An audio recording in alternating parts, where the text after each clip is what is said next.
invito a abrir la Sagrada Escritura en el libro del Apocalipsis, capítulo 2. Apocalipsis 2, leeremos de los versículos 8 al 11.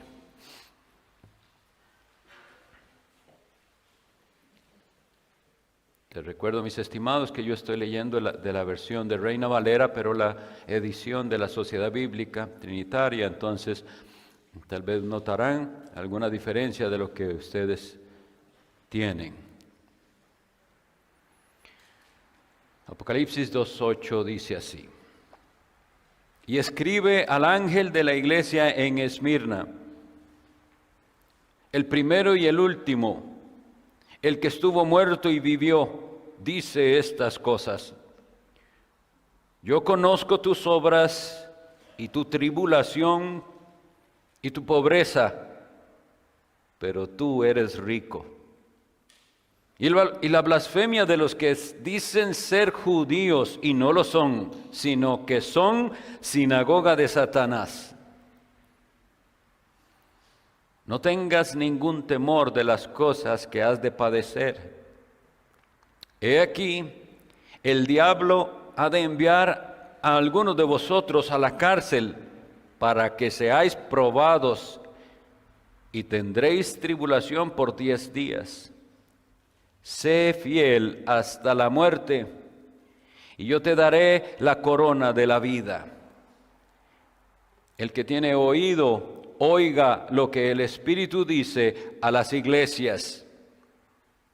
El que venza no recibirá daño de la muerte segunda. El Señor añada bendición a esta lectura de su palabra y nos auxilie con su Santo Espíritu. Hemos empezado el estudio de las 7 cartas que tenemos en Apocalipsis a 7 iglesias que, como habíamos dicho, representan a todas las iglesias, entendiendo el número 7 como esa perfección que nos enseña la Biblia. Pero estas cartas todas tienen un formato similar. Siempre dice quién es el que está hablando y se da alguna de las descripciones de Cristo, del Cristo exaltado que leímos en el capítulo 1. Luego, en la carta, nuestro Señor envía a las iglesias ciertos reconocimientos, a veces reprensiones, también advertencias y en todas una promesa para los vencedores. Pero de las 7 iglesias hay solamente 2 iglesias a las cuales no les da ni una sola reprensión, y esta es una de ellas, la iglesia de Esmirna. Recordemos entonces que estas cartas era algo que se iba a enviar de manera circular, es decir, iba a circular por todas las iglesias. Vean que todos los fines de las cartas dicen: el que tiene oído, oiga lo que el Espíritu dice a las iglesias. Y si ustedes y yo tenemos oídos, entonces esto llega a nosotros también, que lo que el Espíritu Santo dijo a las iglesias llegue a nuestros oídos también con provecho. Pero vean qué interesante lo que vemos aquí. La carta se cierra, las 7 cartas se van cerrando insistiendo: bienaventurado. Es más bien, el que tiene oído, oiga, más bien es lo que dice. El que tiene oído, oiga lo que el Espíritu Santo dice, lo que el Espíritu dice a las iglesias. Pero prestemos atención, no es Cristo el que está hablando. No inicia cada carta con el que. Y escribe al ángel, ¿quién? El primero y el último es el que dice esto. Bueno, aquí es donde les decía, vemos la unidad de Dios en toda la Biblia, y aquí en particular es Cristo el que está hablando, pero si Cristo habla, es el Espíritu el que está hablando. Pero en el capítulo 1 habíamos visto que el Apocalipsis es la revelación que Dios le dio a Jesucristo. Un solo Dios, Padre, Hijo y Espíritu Santo. Jesucristo aquí se describe como el primero y el último. Es necesario que entendamos quién es Jesucristo. Jesucristo es una persona divina con dos naturalezas. Esta descripción, el primero y el último, leemos en Isaías 44:6 e Isaías 48:12, que son atributos de Jehová Dios. Dice así Isaías 44:6, así dice Jehová, Rey de Israel y su Redentor, Jehová de los ejércitos: yo soy el primero y yo soy el último, y fuera de mí no hay Dios. Eso es importante porque no es que Jesucristo es otro Dios, es el mismo Dios. Isaías 48:12 dice: óyeme Jacob y tú Israel, llamado por mí, yo mismo, yo el primero, yo también el último. Mis estimados hermanos y amigos, si Jesucristo no fuera uno con el Padre, decir esto de Él sería algo blasfemo, sería darle al Hijo algo que no le corresponde. Pero tiene los mismos atributos que el Padre. Es importante que veamos que cuando Él dice que es el primero y el último, que estamos hablando de su divinidad, solo Dios es así. ¿Recuerdan cuando habíamos visto que Él es el alfa y la omega? Y yo les decía, ¿qué hay antes del alfa si es la primera letra? No hay otra letra antes. ¿Y qué hay después de la omega si es la última letra? No hay otra, Él es todo. Eso nos hablaba de su divinidad. Y sin embargo dice, el que estuvo muerto y vivió. Ay, entonces aquí hay una alerta, porque Dios no muere. Entonces nos está hablando de la otra naturaleza que tiene Cristo, que es su humanidad. Eso tenemos que manejarlo bien, porque el Padre no murió en la cruz, ni el Espíritu Santo. El que murió fue el Hijo de Dios, que se había hecho hombre. Es en su humanidad que Él sufrió el tormento y la muerte. Pero lo maravilloso es que dice, estuvo muerto y vivió. Esa es la esperanza que Él da a todos los que creen en Él, que si hemos de morir, viviremos. Nosotros vemos por las Sagradas Escrituras que la primera de las primeras herejías que enfrentó la iglesia, aún en los tiempos de los apóstoles, fue no como hoy, que se ataca mucho la divinidad de Cristo, sino más bien su humanidad. Había quienes no creían que Él verdaderamente era un ser humano, sino que decían que tenía una apariencia humana. Por eso es que leemos en 1 de Juan 4:3. Y todo espíritu que no confiesa que Jesucristo ha venido en carne, no es de Dios. Y este es el espíritu del anticristo, el cual vosotros habéis oído que viene y que ahora ya está en el mundo, negando, como vemos, la verdadera humanidad de Cristo. Y en las cartas segunda de Juan, capítulo 1, versículo 7, dice: porque muchos engañadores han entrado en el mundo, y los cuales no confiesan que Jesucristo ha venido en carne. Este es el engañador y el anticristo. ¿Por qué algo se le da tanta importancia aquí? Porque es indispensable para su salvación entender quién es Jesucristo.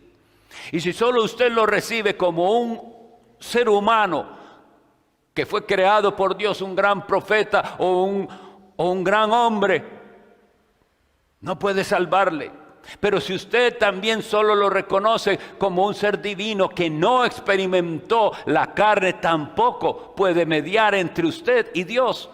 Porque esto es lo que dice la Escritura: hay un solo Dios y un solo mediador entre Dios y los hombres, Jesucristo, hombre. Es en su naturaleza humana que Él es el mediador perfecto entre Dios y los hombres. Una de las todo lo vemos en la Sagrada Escritura, pero solo recordemos los relatos del Evangelio. Esta cuestión de las dos naturalezas. Un relato como lo que nos dice el Evangelio de Lucas capítulo 8, los versículos 23 al 25 describen lo siguiente: que en aquel mar de Galilea, Jesucristo con sus discípulos iba, y Él estaba tan rendido de cansancio que se queda dormido. Y en cuanto Él está en ese sueño, se levanta una tormenta tremenda. Una clase de tormenta que a pescadores experimentados les dio miedo estar. Y lo despiertan y le dicen: Señor, sálvanos, que perecemos. Casi como diciendo: no te importa lo que está pasando, ¿cómo puedes estar dormido? Bueno, analicemos lo que ahí sucedió. Vemos la perfecta humanidad de Cristo porque se cansó, se agotó y durmió. Dios ni se agota, ni se cansa, ni duerme.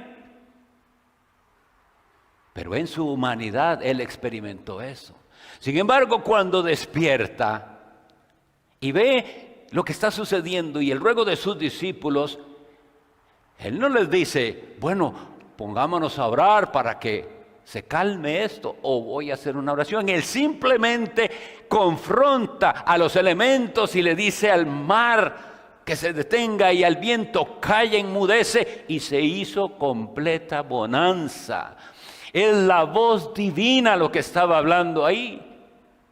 Entonces vemos que se nos ve casi como en el mismo momento las dos naturalezas. Mientras estaba dormido, su naturaleza humana; mientras se levanta y reprende a los vientos y a la mar, su naturaleza divina. Ese es el Cristo en el que nosotros creemos y en el único que hay esperanza. Y ese Cristo le dice a la iglesia en Esmirna: yo conozco tus obras. Y se lo va a decir a cada iglesia: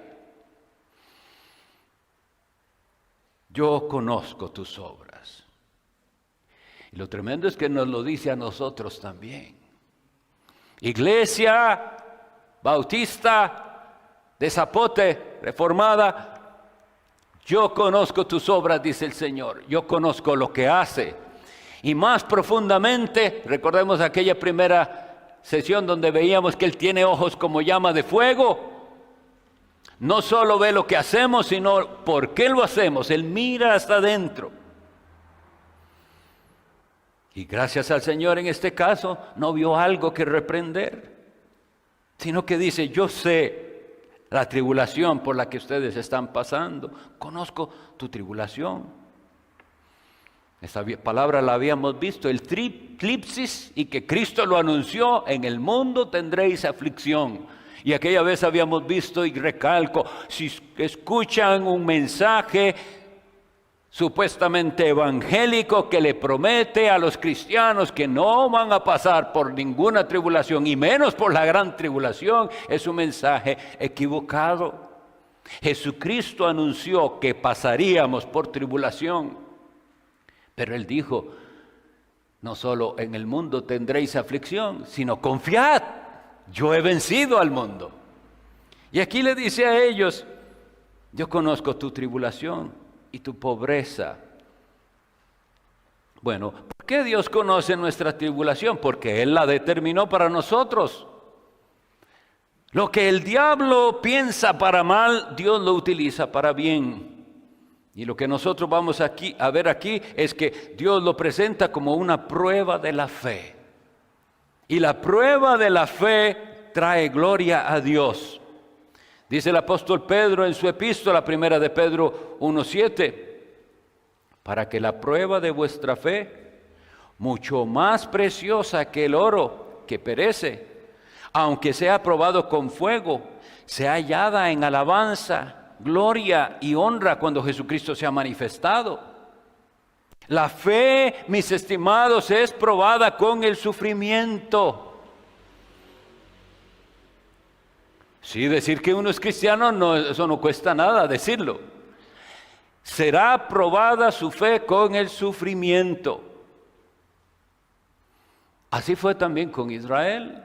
Dios le dijo, ustedes lo podrán leer en Deuteronomio 8, ese pueblo que pasó por el desierto dice: y te hice tener hambre y te hice tener sed.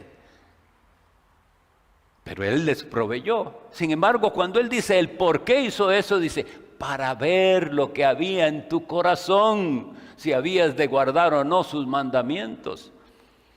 ¿Cómo es eso? Para ver lo que había en tu corazón. Para que lo viéramos nosotros, porque Dios ya lo había visto, pero no era evidente aquella incredulidad y rebeldía de Israel. Bueno, en este caso lo que se va a probar al con el sufrimiento es la realidad de nuestra fe. ¿Cómo enfrenta usted el sufrimiento? Muchas personas andan pensando que Dios es glorificado solo, por ejemplo, con el hermano Manuel Nivia, del que ahora hablé, unos tumores en el cerebro. Y hay gente que creería que solo que el Señor se glorifique sanándolo. Dios se puede quitárselos, yo creo en un Dios todopoderoso. Pero si Dios no le quita sus tumores, no significa que Él no se va a glorificar. Porque Él se va a glorificar en ese hijo suyo que va a tener que pasar por esa prueba y en cómo pasa Él por esa prueba. Y el nombre del Señor será glorificado cuando todos los que lo vean puedan decir: ¿cómo hizo Él para pasar por este sufrimiento? Siempre confiando en Cristo, sin reclamar, alabando al Señor, esperando su morada celestial. ¿Cómo hizo? Eso glorifica al Señor, porque confronta a los demás. Y el Señor le dice: no tenga miedo de las cosas que van a padecer. Si la gente quisiera dar un mensaje de consuelo, que sea: tranquilos, todo va a estar bien. Pero ese no es el mensaje. Va a haber tribulación. El consuelo pero es por 10 días. Volviendo a la numerología, recordemos que el 10 es el número completo. No significa que eran 10 días literales. 10 días significa, es un tiempo completo y determinado. Esa tribulación no es para siempre. Y eso le digo a usted cuando esté en ese sufrimiento y sienta usted que ya no puede más, recuerde, solo son 10 días. Va a venir el día en que el Señor va a decir: ya no más sufrimiento. Por muchas causas, porque Él quita el sufrimiento o porque viene la muerte y ya se para el sufrimiento. Entonces recordemos, es temporal, mis hermanos, hay que padecer, sí. Y vean qué interesante que aquí dice: el diablo ha de enviar a algunos de vosotros a la cárcel para que seáis probados. Sí. El enemigo quiere dañarnos y él trae aflicción a nuestra vida con malas intenciones. ¿Cuántos han leído el libro de Job? Fue Satanás el que trajo todo ese sufrimiento a la vida de Job, un hombre justo y recto. Fue Satanás. Pero ¿escuchan ustedes en alguna parte del libro de Job a Job refiriéndose a Satanás para algo? ¿Cómo recibió Job todas esas aflicciones? Jehová dio, Jehová quitó, sea bendito el nombre de Jehová. Bueno, eso es lo que ustedes y yo tenemos que hacer en esos 10 días de aflicción que vienen. Decir: la voluntad del Señor sea hecha en todo esto. Es para que seamos probados y para que nuestra fe, después de ser probada, más bien traiga mucha gloria a Dios. En medio de todo esto, el Señor también les dice que Él conoce la pobreza de ellos. Hermanos, cuando vemos ese término pobreza, es necesario explicarlo, porque para nosotros pobreza no es lo mismo que en la antigüedad era pobreza. De hecho, yo creo que aquí casi nadie se considera rico. Pensamos que, y hablamos de nosotros como, hay uno que es pobre y etcétera, cosas como esas. No, hermanos, cuando aquí dice pobreza, está hablando de gente desposeída, gente que no tiene nada. Eso es lo que dice. Y esa pobreza tenía una razón de ser. Había, tristemente, la posibilidad de expropiaciones en el Imperio Romano. A la carta a los Hebreos le dice el apóstol Pablo lo siguiente: porque os compadecisteis también de mí en mis cadenas. Y oigan esto, estoy leyendo Hebreos 10:34. Y el despojo de vuestros bienes padecisteis con gozo, sabiendo que tenéis en vosotros una posesión mejor en los cielos que permanece.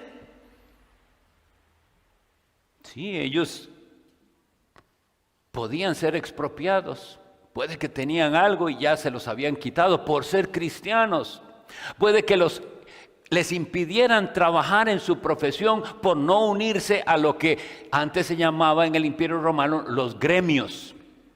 Lo veremos después más ampliamente, pero se trata básicamente de esto. Todos los oficios tenían su propio gremio: el gremio de los carpinteros, el gremio de los alfareros, el gremio de los, qué sé yo, cualquier cosa, incluso de los médicos, todos con gremios. Pero cada gremio tenía un dios y reverenciaban a uno de los dioses paganos. Entonces un cristiano carpintero no se unía al gremio, pero entonces si no se une al gremio no le dejamos ejercer su oficio. Atentos, hermanos, así puede suceder también, que nosotros, por no doblegarnos a las políticas impías que van metiéndose, no nos dejen trabajar. Bueno, pero todo esto dice el apóstol que ellos sufrieron, y lo sufrieron, como dice, con gozo. Les quitaron sus bienes y ellos dijeron: tengo una posesión mejor en los cielos. Entonces, lo tremendo aquí es que cuando él dice: yo conozco tu pobreza, pone entre paréntesis esto: pero tú eres rico. Bendito Dios. La riqueza verdadera no la conoce el mundo. El mundo anda detrás de lo material, pero nosotros tenemos algo que es perdurable.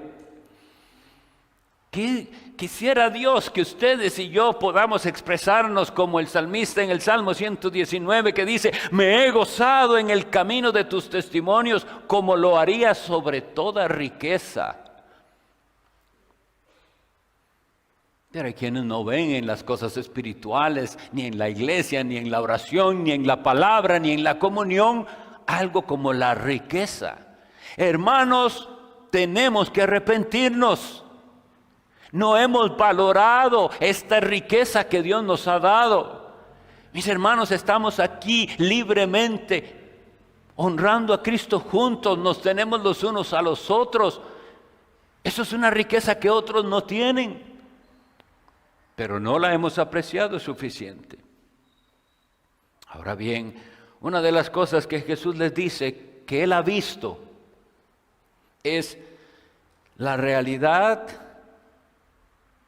que enfrentaba esta iglesia de Esmirna con gente hipócrita. Dice que también había visto el Señor la realidad de la blasfemia de los que dicen ser judíos y no lo son. La realidad de falsos hermanos. Recordemos que la palabra judío en el Nuevo Testamento, en las epístolas sobre todo, no se refiere necesariamente a los descendientes físicos de Abraham. Leo para ustedes lo que dice el apóstol Pablo en la carta a los Romanos capítulo 2, versículos 28-29. Tengámoslo presente siempre, porque él dice: porque no es judío el que lo es exteriormente, ni es circuncisión la que lo es exteriormente en la carne, sino que es judío el que lo es en lo interior. Y la circuncisión es la del corazón en espíritu, no en letra, la alabanza del cual no es de los hombres, sino de Dios. No es judío el que lo es exteriormente, sino de corazón. En la época que estamos hablando, en este primer siglo, los judíos se unieron a los romanos para perseguir a los cristianos. La religión judía era una religión autorizada por el imperio. Entonces a ellos no los perseguían, ni los obligaban como a los cristianos a reconocer el César es Señor. Los judíos no tenían que hacerlo, eran reconocidos. Pero si ustedes entienden bien el desarrollo de la fe cristiana surge para el mundo como una secta dentro del judaísmo. Eso es como lo veían. Entonces el Imperio Romano ve en esa nueva secta de los nazarenos, como llamaron en algún momento, o en esos del camino, o finalmente en esos cristianos, como se les llamó primero en Antioquía, una amenaza social. Y los judíos que los odiaban a los cristianos ayudaron entonces a los romanos en esta persecución. La Biblia nos dice muy claramente que los cristianos son a los ojos de Dios los verdaderos judíos. Dice Gálatas 3:29, si vosotros sois de Cristo, ciertamente descendencia de Abraham sois y herederos conforme a la promesa. Si usted no es de Cristo, aunque sea descendiente físico de Abraham, no es de los judíos verdaderos. ¿No fue lo mismo que enfrentó Juan el Bautista? Cuando él les dice, el reino de los cielos se ha acercado, arrepentíos. Y venían todos como si nada al bautismo, porque decían, está bien, nos vamos a bautizar para entrar en el reino. ¿Qué les responde Juan? Haced frutos dignos de arrepentimiento y no digáis en vuestros corazones, descendencia de Abraham somos. ¿Y qué les dice Juan? Porque yo digo que Dios puede hacer hijos de Abraham aún de estas piedras. Así que hay una corriente que tenemos que rechazar, que se está gloriando en la carne y en la descendencia sanguínea de Abraham. Y Dios dice, esos no son verdaderos judíos. Lo serán hasta que reconozcan al Mesías de Dios, a Jesucristo. Ahora, las siguientes palabras son fuertes. Porque está bien, no son judíos de verdad, sino que son sinagoga de Satanás. A veces vamos en nuestros viajes y vemos una iglesia aquí, una iglesia allá. Nosotros creemos que es una iglesia. ¿Será o será una sinagoga de Satanás? No es difícil determinarlo. Si no reconocen al Hijo de Dios como único Señor y Salvador, verdadero Dios y verdadero hombre, si no basan toda su fe y su práctica en el santo libro de Dios, no son iglesia de Dios.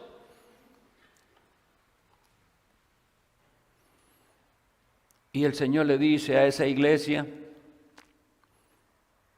no teman, no tengas ningún temor de las cosas que has de padecer. Les vuelvo a decir, mis estimados, sería más agradable a nuestro oído ese mensaje que diga, no tenga temor, nada malo va a pasar. Pero es que eso no es lo que dice aquí. Aquí no dice, no tenga temor, no va a pasarle nada malo. Aquí dice, no tenga temor de las cosas que has de padecer. Yo sé lo cobardes que somos y yo sé el miedo que da a pensar, y si de verdad viene algo, esa ola horrenda de persecución que a veces pensamos que puede venir. Pero es que si no viene eso, otra cosa vendrá. Pero no hay cristianismo sin sufrimiento. A algunos Satanás iba a procurar y procuró meterlos en la cárcel.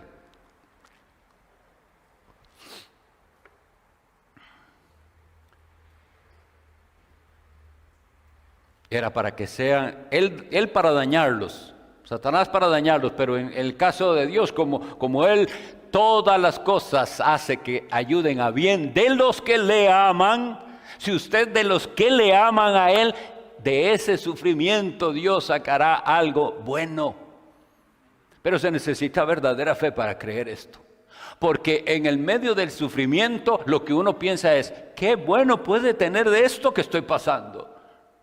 Bueno, nosotros no lo entendemos, pero Dios puede y tiene en su plan la manera de hacer que de ese sufrimiento y cosa mala salga algo bueno. Dice después de que les anuncia que esa tribulación será por 10 días, les dice, sé fiel hasta la muerte y yo te daré la corona de la vida. Hermanos, la salvación tiene ciertos requisitos. Esto no significa decir que la salvación es por obras, no, es que esa salvación recibida solo por la fe en Jesucristo produce algo en el que tiene esa fe.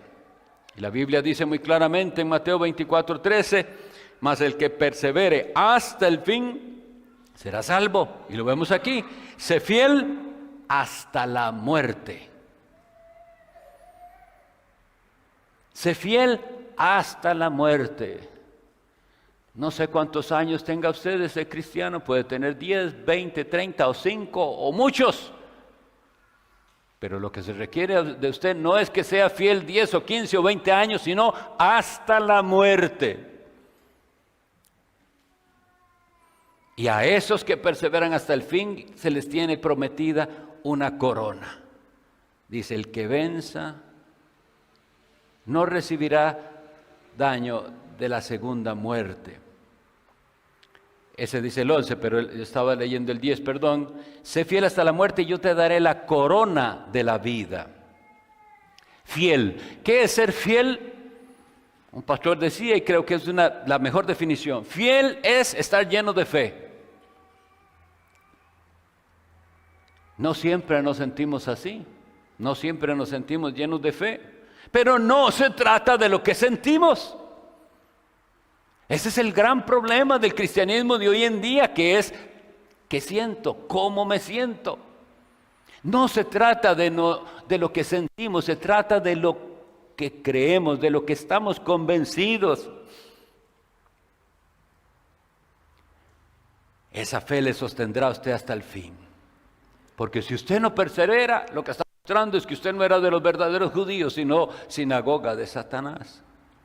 Esa corona de la que habla aquí, te daré la corona de la vida.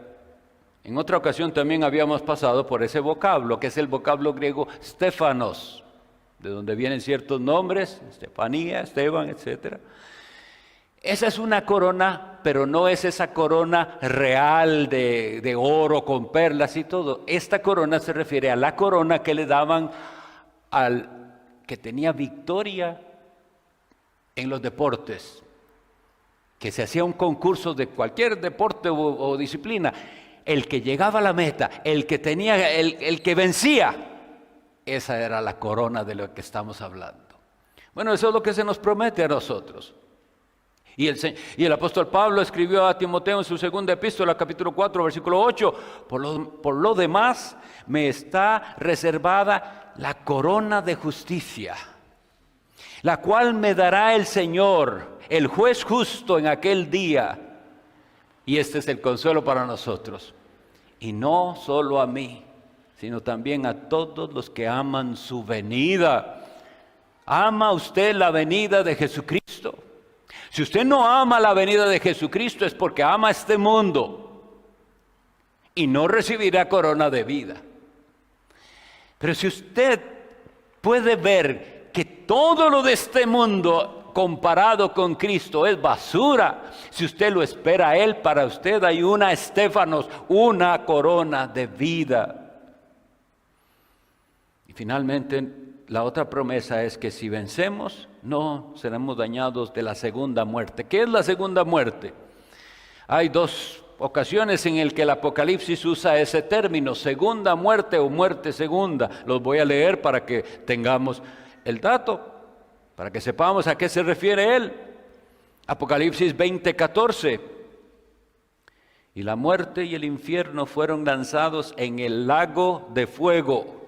Esta es la muerte segunda. Apocalipsis 21:8. Mas para los cobardes e incrédulos, para los abominables y homicidas, para los fornicarios y hechiceros, y para los idólatras, y para todos los mentirosos, su parte será en el lago que arde con fuego y azufre, que es la muerte segunda.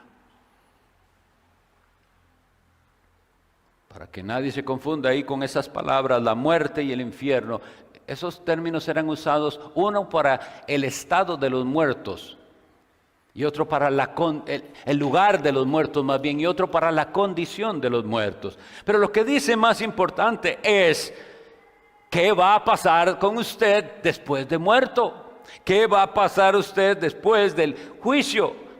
Y aquí dice una lista. Tengamos temor de Dios, porque la primera, en la lista los primeros que están son los cobardes, y los cobardes no perseveran hasta el final. Y los cobardes no pueden sufrir la tribulación dándole gloria a Dios. Yo le digo, no sea cobarde. De Jesucristo vienen las fuerzas que usted necesita para pasar por esa aflicción, y solo son 10 días. No sea cobarde, porque ahí van a la muerte segunda. Dice muchos pecados, pero después dice, y todos los mentirosos. ¿Cuántas mentiras tiene que decir usted para ser mentiroso? No crea lo que el mundo dice. El mundo vive mintiendo constantemente y les parece que hay una mentirita aquí, no importa. Si usted miente, ahí está su parte en la muerte segunda, que es el lago de fuego. Tenemos que pedir perdón al Señor y que limpie nuestros labios y que no se hallada mentira en nuestras bocas. Sobre esta muerte segunda, y vean qué interesante esto, hermanos, para ir concluyendo. Existió un hombre que se llamó Policarpo en el primer siglo. Y ese Policarpo precisamente fue anciano de esta iglesia en Esmirna, muy tiempo después de esto, porque él fue discípulo del apóstol Juan. Entonces, imagínense, ya los apóstoles mueren, pero ellos dejaron discípulos. Policarpo era uno y fue anciano de la iglesia en Esmirna. Y como vino esta ola de persecución, realmente no perseguían uno por uno a los cristianos, sino cuando había ciertas acusaciones o a los líderes. Entonces llegaron y arrestaron a Policarpo. Y él era muy anciano. Y el oficial romano le dice, por amor a sus canas, por respeto a sus canas, solamente diga que César es el Señor. Y reniegue de ese Cristo y ya, y podrá vivir. Y él dijo, 86 años le he servido. Y solo me ha hecho bien. ¿Cómo podría traicionar a mi Señor? Entonces el oficial romano lo amenaza con torturas y etcétera. Y Policarpo sigue fiel, que él no va a negar a Cristo, porque él es el único Señor, no el César. Entonces le dice, bueno, pues entonces prepararemos una hoguera para quemarlo a usted, dice. Y Policarpo le responde, sí, lo que pasa es que esa hoguera en la que usted me va a quemar es un fuego que ustedes van a encender, pero se va a apagar. Pero hay un lugar cuyo fuego nunca se apaga. Y si usted no cree en Jesucristo, usted va a ir ahí. Y de verdad, Policarpo murió quemado en la hoguera. Yo creo que para nada es casualidad que esta carta la había leído Policarpo. Cuando se le dice, al que venza, el que venza no recibirá daño de la muerte segunda. Esto fue lo que lo ayudó cuando él iba para ser quemado. Yo sé que me queman y aquí me voy a morir y me va a doler y todo, pero no voy a ir a la muerte segunda. ¿Cómo está usted delante de Dios? Si hoy fuera, si fuera usted el que está enfrentando esto, ¿puede usted decir como este hombre de Dios, traigan la leña? Él creía las palabras de Cristo que dijo, no temáis a los que pueden matar el cuerpo, porque más que eso no pueden hacer. Pero les voy a decir a quién deben temer. A aquel que después de quitar la vida puede echarle en el infierno. A ese os digo, temed. La palabra de Dios ha sido leída y ha sido explicada. ¿De qué hablamos hoy? Ayer yo le decía eso a la gente donde estaba enseñando. Y yo espero, mis estimados, que ustedes puedan salir de aquí diciendo, ¿y de qué hablamos? Y si sí pueden decir de qué hablamos, la otra cosa es, ¿y qué pide Dios de usted? Ya que hablamos de que hay una muerte segunda. ¿No se refugiará usted en Jesucristo para que de Él reciba las fuerzas y pueda pasar por la tribulación y su fe sea probada y llegue a mostrarse más preciosa que el oro? Pero para eso usted tiene que recibir a Jesucristo como Él es, el primero, el último, el que vive, pero estuvo muerto y volvió a vivir. Ese es el que predicamos aquí y el que le invitamos. Recíbalo por la fe. Oremos.